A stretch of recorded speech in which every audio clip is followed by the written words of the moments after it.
Welcome everybody to Time Management Workshop. I'm really happy you're here. I'm going to be your guest speaker for today, James Powell, and I'm located in Hill Hall, room 330. So I'm really excited to share with you today some very key elements of time management that I think is going to help you a lot as you continue in your semester. So let's just dive right into it. Do you ever feel something like this visual shows you? You've got a lot of stuff to do and not a lot of it is done. Can anybody relate to that? Let me see a thumbs up. Definitely. Or a hand clap or a yes, sir. Yeah, so I hear a definitely. Anybody else want to give a thumbs up or agreement? Yeah, this is the beginning. If you're stressed out now, just wait for a few weeks from now, right? So the to-do list often never gets smaller. Our job is to figure out how to manage it and move things from the first pile to the second pile. I am going to talk about why it happens. Why do we procrastinate? Why do we put off doing things? But I'm going to focus on the practical solutions. How do we get over the hump? How do we do better? So without further ado, let's start off just to understand why this topic is so important. If we don't manage time well, we ended up with wasted time. And wasted time, my friends, is actually equivalent to a wasted life, right? The time that you waste, you cannot get back. If you don't use it wisely, it is gone. So this is absolutely important for you as a college student, but it's important as a life skill. You want to be able to know how to do this well, for the rest of your life, right? What happens when we don't use our time well? We end up making very unhealthy choices oftentimes. This can do with our physical health. This can be our mental health. It can be how we spend our time. And it influences everything else because if we don't carve up enough time to do the things we need to do, sometimes what ends up suffering is our sleep, right? We go to sleep at 1 in the morning or 2 in the morning because we didn't do what we needed to do during the time we should have done it. And so we wait till very late in the evening to start our studies because we procrastinated or we didn't want to do it. Or maybe we cut out the so-called unimportant things like exercising. I mean, I would call that very important, right? So exercise, mental health, prayer, whatever it is that you're doing to make sure that you're centered and grounded, you might be cutting those things out because in the anxiety of having the time pressure, you're going to skip out on that.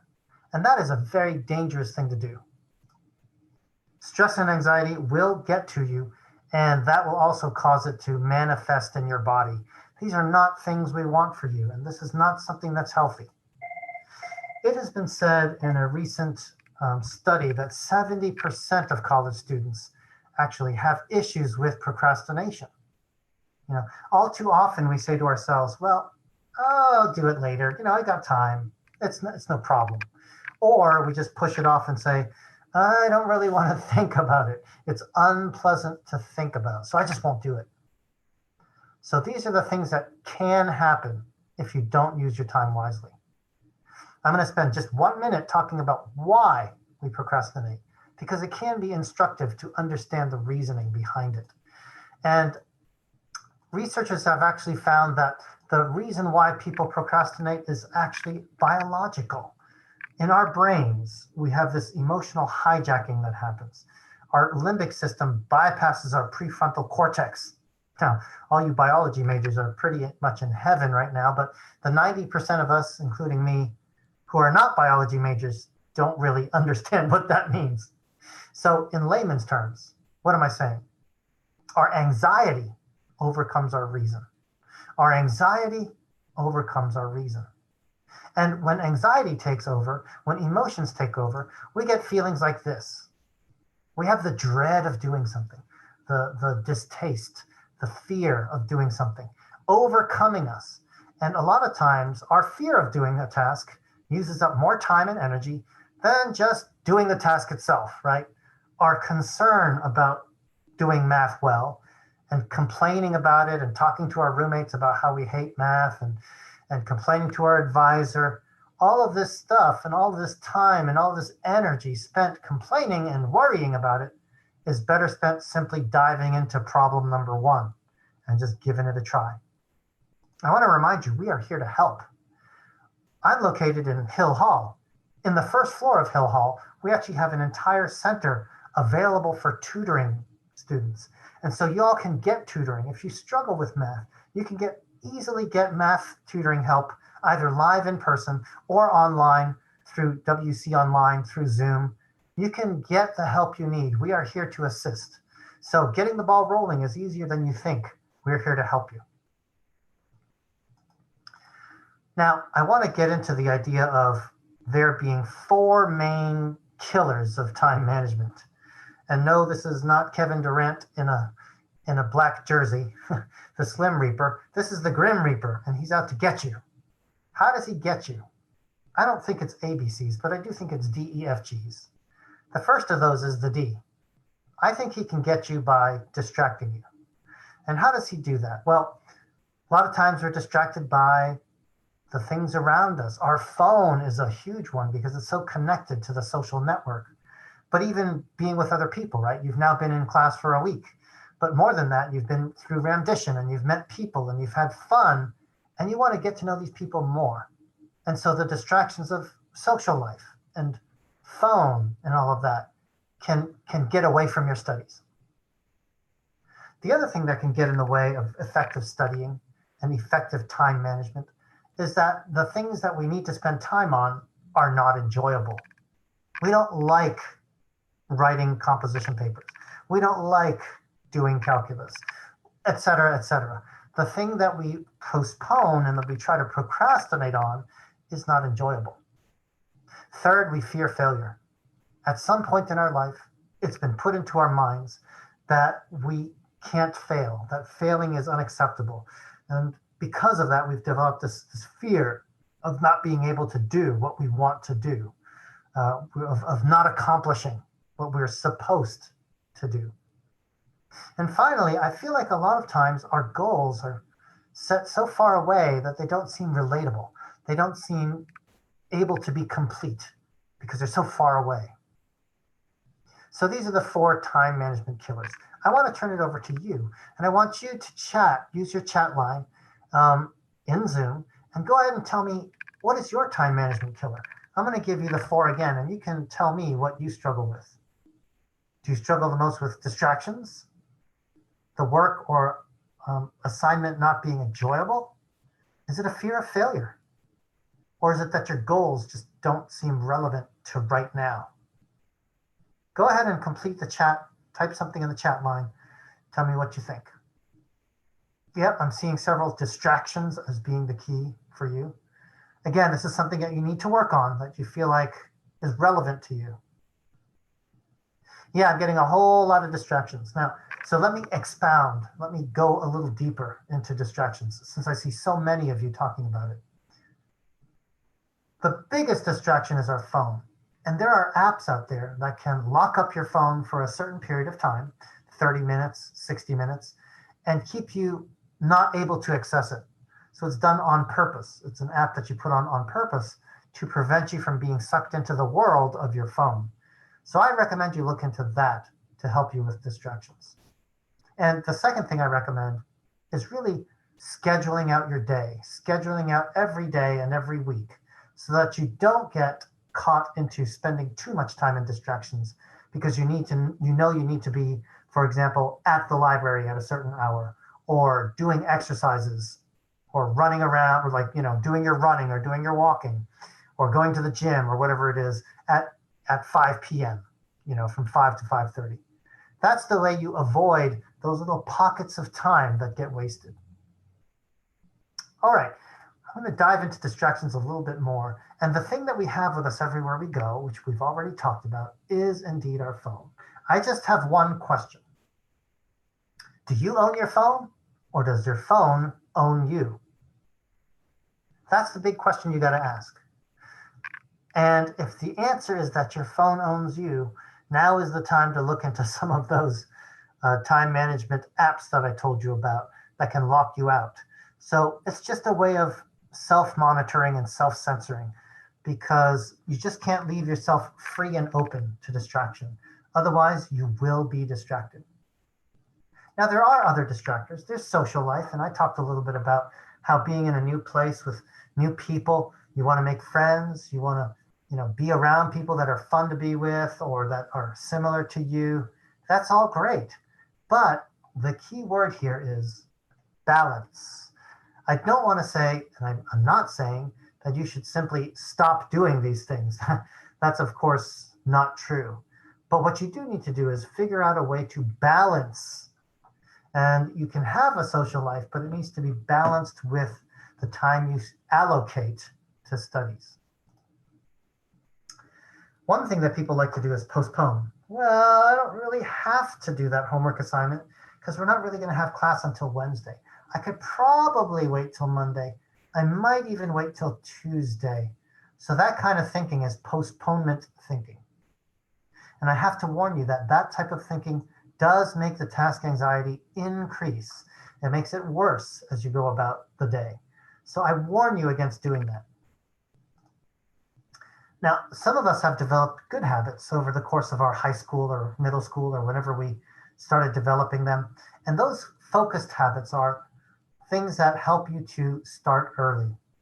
And that's really wise and smart. How many of you feel like you do have a way of starting early on your projects? Let me get a hand raise or a hand clap to show me that you do that.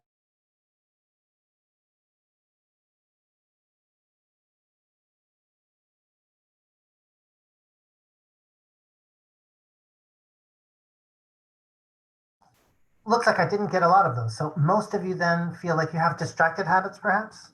Go ahead and give me a thumbs up or a hand clap if you feel like you're a little distracted. Your habits have not been well formed and you admit it.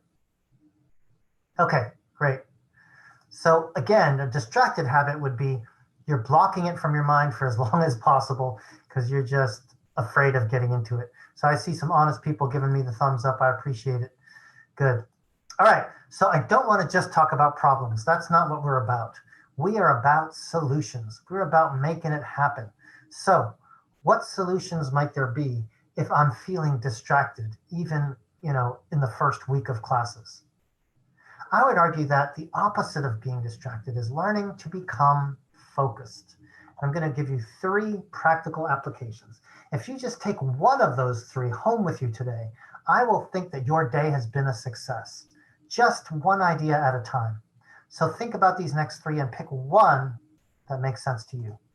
The first idea is to throw away the key.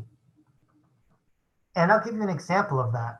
William the Conqueror in the 12th century, he actually was a person who went and defeated other nations. Some of these nations were across the sea. And so when he would go across the sea, he would take all of his warships and all of his military and he would attack.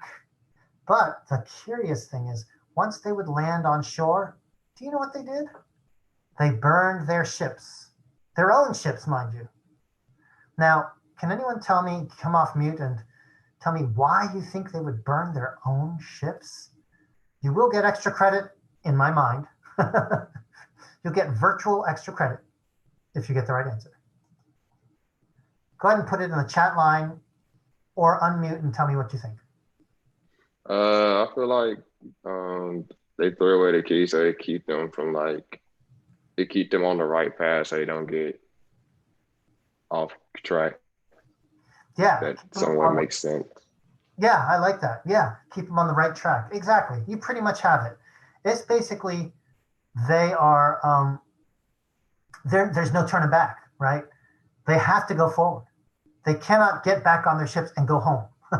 There's no safety. It's either win or go home, right? As they say in the NBA playoffs, or it's ride or die. It's we're going to conquer this territory and conquer this new people and conquer this new land or die trying, right? So they've got the 50-cent attitude, even though they're in the 12th century. So it's William the Conqueror who burned his own ships. That's how you throw away the key. So how do we apply it to today in our 21st century life? Well, I'll admit to my own personal example. I like to play the PlayStation, and I'm a big gamer when it comes to football. So I'll play Madden football, and Each game takes about an hour online. And I like to, after finishing a game, I'm like, well, I mean, that only took an hour. I could play one more. And after I play one more, I'm like, well, I could probably play another one. And after I play another one, I'm like, yeah, pretty soon 4 or 5 hours have passed. Have you ever experienced that? You're binge watching your Netflix show, you're on social media, you're doing something that's a hobby, and you just get lost. You lose track of time. So this is the kind of stuff where you've got to find a way to throw away the key. And for me, in my PlayStation example, that might mean that I got to wrap that thing up, put it away in a box, and put it away until Thanksgiving, right? When I have the fall break or Thanksgiving break, when I'm no longer having to study as much. Maybe I don't have the willpower to do that. Maybe I have to ask my mom or my dad, or I have to ask my roommate, or I have to ask someone else to pack it up and take it away. So it is not in my near vicinity. Because if it's in my vicinity, I'm going to play it. I know that. So I take it away. I throw away the key. That's the first idea. The second idea is connected to throwing away the key. I talked about the apps for your phone. One of those is Flipped. So Flipped is a way to put a timer on your phone and lock it out so that you cannot touch it. I do not get paid by Flipped. I am not advertising for them. I'm just telling you they are one of many that you can choose. Now let's get into my second point, which is separating work and play. You've got to find a way to do that. If you don't separate your work and your play, your mind is not going to be focused on your work because it's going to be a combined space. You're going to be there and your roommate's going to walk by, or they're going to get some piece of fruit to eat. They're going to want to share with you. They might invite some friends over. All of a sudden, it's a social party, right? Because you have not separated your workspace from your play space. And if you say, well, Mr. Powell, I don't have a workspace. I don't have a big enough place for that. I'm in a dorm room. I'm in an apartment. That may be true. And that's why we have the university. We're here to help. That's why we have all the resources of the university. You can come to O'Kelly Library. You can come to Hill Hall. We are open for business. Come right on in. We've got lots of places you can study on the first, second, third floor, quiet spaces. And that's how you can separate your work and play. Find another location where your mind knows when you enter the building, it's work time, right? It's not playtime, it's work time. The third thing is making temptations unappealing. Let me show you how this works. I'm not really a soda drinker, but about a year ago, I did start drinking sodas because I tasted one and I was like, wow, I've been missing out all these years. This is delicious. So I would drink more soda and more soda and more soda. Pretty soon I was drinking it every week. Well, I had to go to the dentist like I normally do every so many months. When I went to the dentist's office, she said, you have 2 cavities. And I said, what? I haven't had a cavity in years. And she said, yes, what have you changed about your diet? And I thought for a minute, and I said, nothing. And then I thought some more, and I said, oh, actually, I've been drinking more colas lately. And she said, that's what it is. Colas are sugary drinks and they stick to your teeth and they create cavities. And I thought, oh, wow, this is going to cost money. It's going to cost time. I'm going to have to come back and have another appointment to get this fixed. I'm going to have to take time off work. All these things that made my drinking of the soda cost me something. So now when I think about drinking a soda, I need to make it unappealing, right?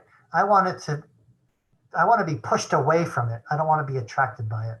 So now when I think of soda, I always think of the fillings I had to have in order to take care of my 2 cavities. I think about that terrible picture of that yucky broken tooth. And that makes drinking soda unappealing to me. Now it's your turn. Go ahead and put in the chat what makes sense to you. What do you relate to out of what I've said? Do you relate to throwing away the key? Do you think you might be able to try separating work and play? Or do you feel like maybe you need to make some temptations in your life less attractive? Go ahead and put in the chat line now. I see work and play. I see Ms. Allison. I see you throwing away the key. Good, good. And if there's something I have not mentioned, feel free to say so. I want to hear your ideas. I'm seeing a lot of throw away the key, a lot. Good. All right, I see a temptation unappealing. Very nice, Mr. Bates. Mr. Bates. Very good. Yeah, so it looks like it's kind of all three of these. It looks like you all are enjoying all three of these ideas. That's great. Again, all it takes is one idea to make you a better person today. Let's dive into the second idea. The second thing that can really kill our time management is the fact that we do not enjoy the task at hand. It is not something I like. I don't enjoy writing college composition papers. It's not the same as high school. It's more in depth. They're asking me to do too much, and I'm just not a good writer. See, it's not enjoyable. We don't appreciate it. Or it's not meaningful enough. Why do I got to write this paper when, I'm going to do something in business? Like, what does that have anything to do with me running my own company or becoming a consultant or working in banking? How does this make a difference in my future life? So we feel like we may be wrong about it, but we think that the task is not meaningful. And we, of course, have those distractions, right? Things are more fun all around me. And so this task is not enjoyable because other things around me are more enjoyable. And they are easier to do, easier to finish, easier to think about.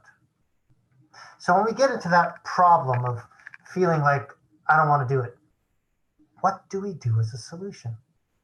And here I got the raindrops. I guess I'm trying to say, let's let it rain.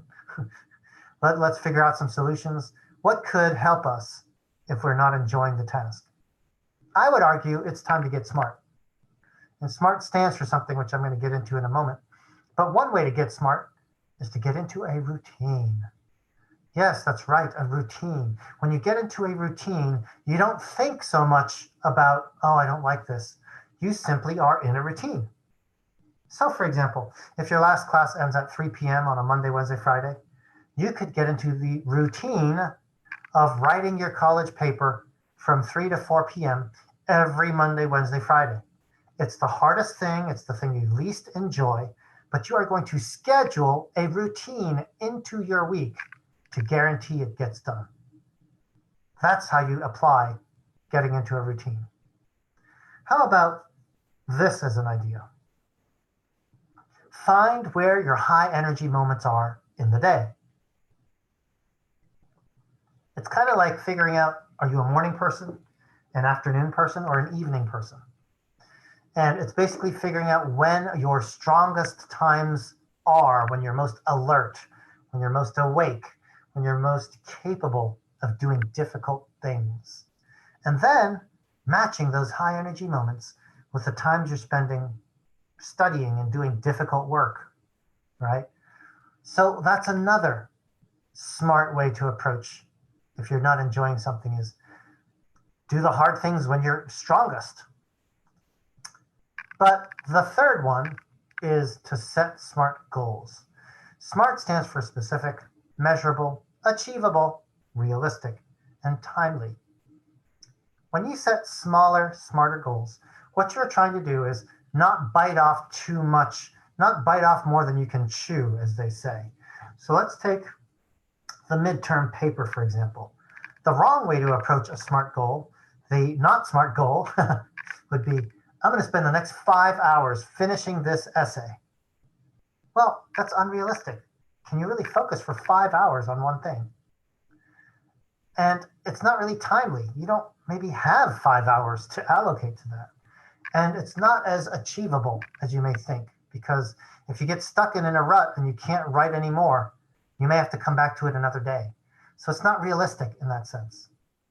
A smaller, smarter goal would be, okay, I've got the paper, it's due next week, but for today, since I have 5 more days, each day I can do a little bit. Today, I'm going to figure out my topic sentence and my 4 supporting ideas, and then I'm going to do a little bit of research on the first one. That's it. So the goal is smarter because it's measurable and that you can do it. It's realistic and it's within that 1 hour time block that you set aside for it. And after you do that, you build up some building blocks and you can really start to get momentum and you can finish that paper because you set many more small goals and not just one big goal. All right, now it's your turn. Go ahead and get in chat. Tell me what makes sense to you. What touches your heart? What speaks to your spirit? Is it about routine? Doing that better? Is it about understanding your high energy moments and who you are? Or might it be about those smaller, smarter goals? What do you think? All right, I'm getting a lot of routine. A lot of people relate to the routine, definitely. Yeah. So the routine, I'll just expound again on that and add a few more extra nuggets of wisdom. So for the routine, if that's your thing, what I recommend is a daily planner, or whether it's electronic or physical, doesn't matter. But if you get a daily planner, you are able to schedule out hours in your day, half hours in your day. You're able to slot in the most important things in your day. And when I say most important, I am not only talking about schoolwork. I am actually talking about exercise and eating healthy and meeting up with friends. You need all those things in your life. But without the routine, your time management will be very sloppy. And you may not allocate enough for the things that need more time. And you might allocate too much to the things that don't need as much time. So that's some more golden nuggets about getting into a routine. All right, let's hit the third topic. The third one is the F in DEFG, and it's all about fear of failure. When we're hit with fear of failure, sometimes it's the result of having had a learned helplessness. Somebody has, quote unquote, taught us this bad habit. Maybe it's a high school teacher with good intentions, or middle school teacher, or elementary school teacher. But what they ended up doing is instilling this fear that you might fail at something. And because of that, now we give up too easily. We feel helpless. This whole idea of giving up is a scary one, because if you find yourself doing that, you have to start wondering about this fear that might be behind it and how to address it, which I will get into. I want to get into the solutions. But to understand it further, it could be also manifesting through lower self-esteem. If you say to yourself, yeah, I'm not as good as these people around me, or I'm not good enough to be here. You know, if those are the feelings you're having in the last 2 weeks, as you went through rendition and as you went through the first week of classes, there might be some of that fear of failure that you have to address. And we'll do that right now. And if it's really serious and you feel depressed, I just want to affirm you and tell you that you're not alone, and that just like Simone Biles, we're not alone. I say we because I've gone through it too. And we do have help. Help is on the way. We are here to support you. And our Ray building, or Ray Center, houses all of our counseling folks. And they are going to be able to help you with 100% confidentiality to go through any kind of personal struggles you might be having, so that you can be your best self, put your best foot forward as a college student. So now that we've talked about what it is, let's talk about what we can do. Solution orientation. What can we do?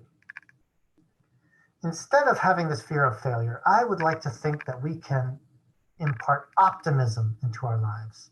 Optimism means feeling positive about the future, feeling hopeful.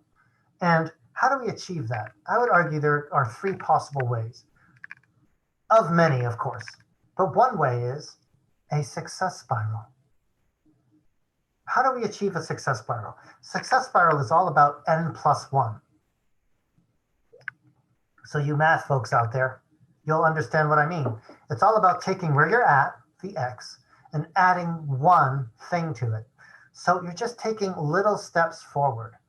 Instead of trying to bite off more than you can chew and saying, hey, I'm going to do 5 hours and crank out the whole paper, right? You want to find small areas of success and build upon them. Today, I'm going to reread the assignment and come up with my topic sentence, my whatever key argument that I'm going to make in this paper.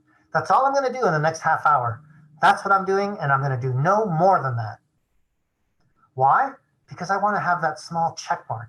I want to see the success. I want to put a happy face sticker on that first one so I can say, yes, I did it. And I can feel good about myself, and I can start myself in that upward spiral so that the next thing I do related to the essay is also achievable, and I can do it right, and I can feel good. Can feel good about myself every step along the way. The second idea is vicarious victory. And these guys are living vicariously. That means to live through someone else's experience. And you can achieve victory through other people. It doesn't always have to be coming from you that you say, well, how am I going to do well in this class? How am I going to succeed? You can look to partner with other people. You can look to gain kind of a sense of ability or a knowledge that it's possible to accomplish this through other people. Last week, you probably met your legacy leader, and that is someone who is experienced, who's older, who's probably a junior or senior, who knows their way around campus, but more importantly, knows the ins and outs of how to be a student. Why not tap into them and understand how they had victory over maybe some of the things you're struggling with? Or maybe you even met a fellow freshman this week who actually excels at what maybe you are not so good at. So maybe they are great at writing and they're an English major, and you are more of a math business person and you don't really like writing. Well, maybe that English person can help you achieve some vicarious victory by showing you how they were able to achieve success in an area that you might be struggling in.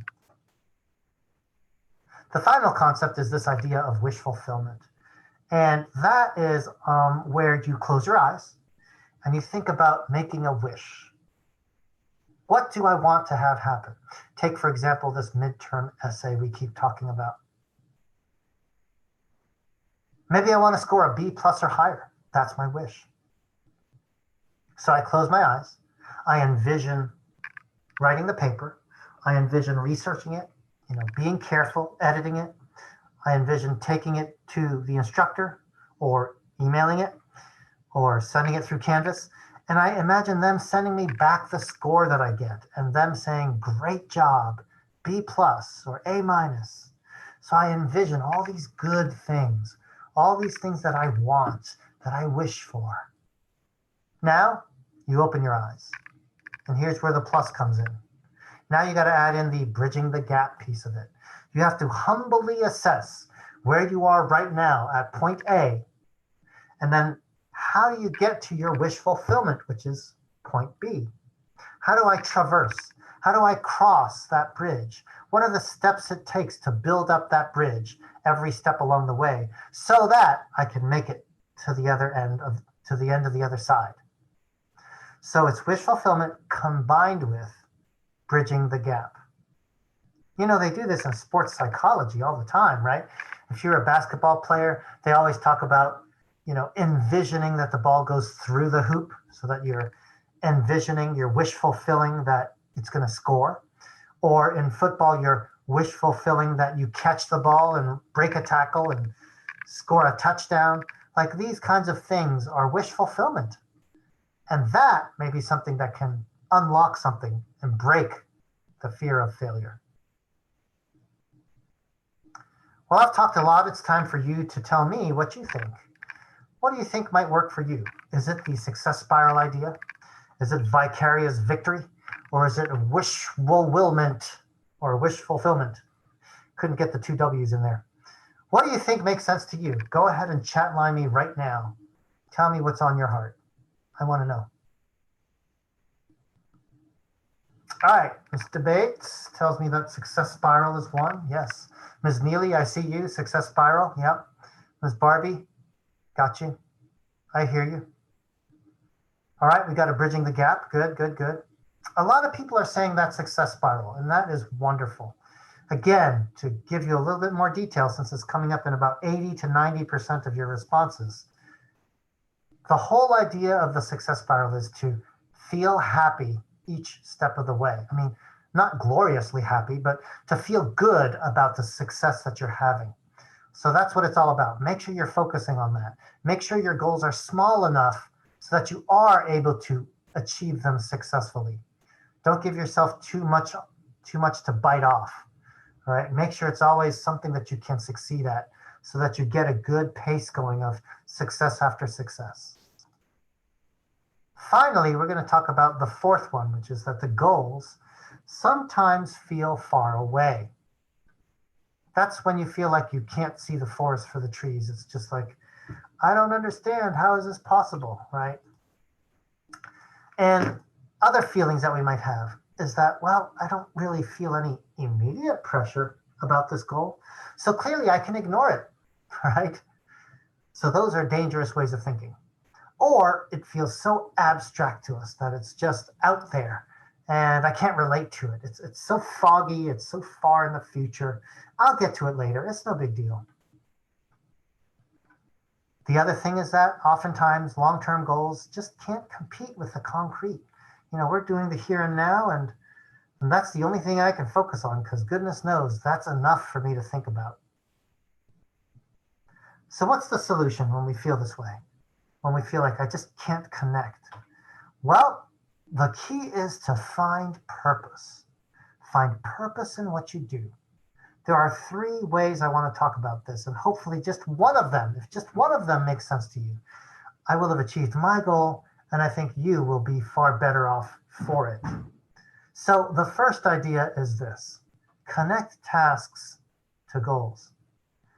You can do this in 2 ways. You can expand the small task to make it as big as your big goal is, or you can contract your big goal to make it as small as your task is.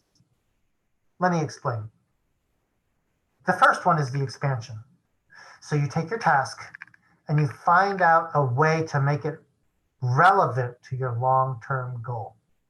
So let's say, for instance, you want to be a psychiatrist after you graduate from WSSU. That's your big goal.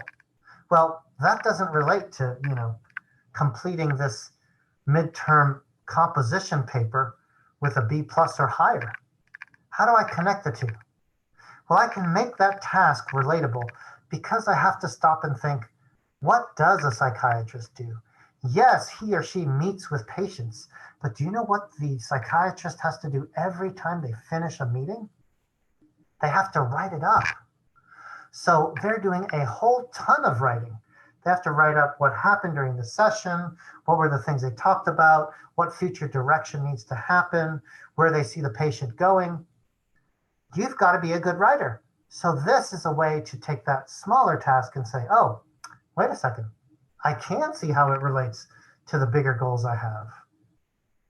The other way to do it is to switch it up, to take your goal and make them smaller so that they match your task. And that would be, for example, saying, I want my goal small enough to match what I'm doing. So if I want to get, for example, get better at that essay, I may want to set the goal of, I want to finish my draft a week before it's due. So instead of actually finishing it like the night before, I'm going to finish writing the essay a week before. That's my goal. And so I make my goals smaller so that they connect to the task. And you might even want to do that so that, for example, you can come to the second floor of Hill Hall and you can get help through the Writing and Communication Center. There are faculty members and there are peers, people who are students just like you right here at Winston-Salem State, who can offer up their expertise to help you write a stronger paper, to help you refine it and craft it and make it even better than it is. So why not make that your goal, where it connects directly to the smaller short-term task? The second thing that you can do is you can reward yourself.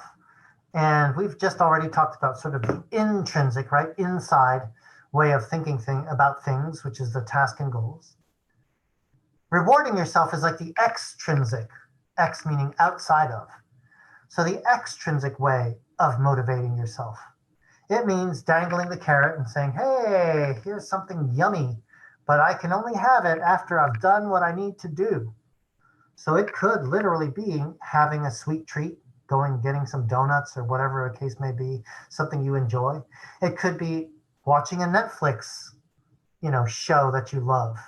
It could be hanging out with friends for an extra hour or two. But the key being you give yourself the reward only at the end, okay? Never at the beginning or in the middle, but only at the end after you've finished what you were supposed to finish. The third and final idea I have for you when it comes to goals feeling impossibly far away is to frame them in a positive light, not a negative light. Because too often we say things like, oh, I just don't want to fail my class, or gosh, I hope I don't get on academic probation, or I would hate to have to be let go from the university and go back with my tail between my legs, and go back home and have to admit I was defeated. Like that's negative self-talk. We want to frame goals as positives. Things like, I will get a B plus or higher in this essay, and here's how I'm going to do it. Or I will stay in academic good standing, and I'm taking these 5 steps to make sure that happens. So frame goals as positive things in your life, not as negatives. All right, it's your turn again. Go ahead and hit me up on chat. Which of these 3 ideas makes the most sense to you? Which do you feel like you could learn from and do better at? All right, I'm seeing reward myself. I'm seeing the task to goal. Yes, very good. Yep, a lot of reward myself. All right, good. Well, it looks like a lot of you need that extrinsic, that outside motivation. That's totally fine. Make sure you just don't complete it until you're done doing the work. So don't enjoy until you've done the work. Excellent. Well, today we've talked about 4 time management killers, right? The Grim Reaper. He is coming to get you with 4 different attacks. The distraction attack, the not enjoyable attack, the fear of failure attack, and the goals feeling too far away. But we've learned some ways to combat that, haven't we? We've found ways to stay focused, to get smart about our goals, to seek out optimism and ways to think positively, and to find purpose in what we do. So with that, I want to thank you very much for being a part of this workshop. I do have a very brief 4-question survey. I've put that in the chat line for you. And I've also got the QR code so you can grab your phone and zap it right away. Again, it's only 4 questions. So please, we need 100% participation. 100% participation. So please go ahead and either zap the QR code or click on the link. Thank you so much for being a part of this workshop on time management. I'm very excited to have been able to do this with you, and I'm looking forward to future ones that we're going to be doing. I believe reading skills is next in a couple of weeks. I look forward to sharing that with you as well. So thank you again for joining me for time management. I'm open for questions now.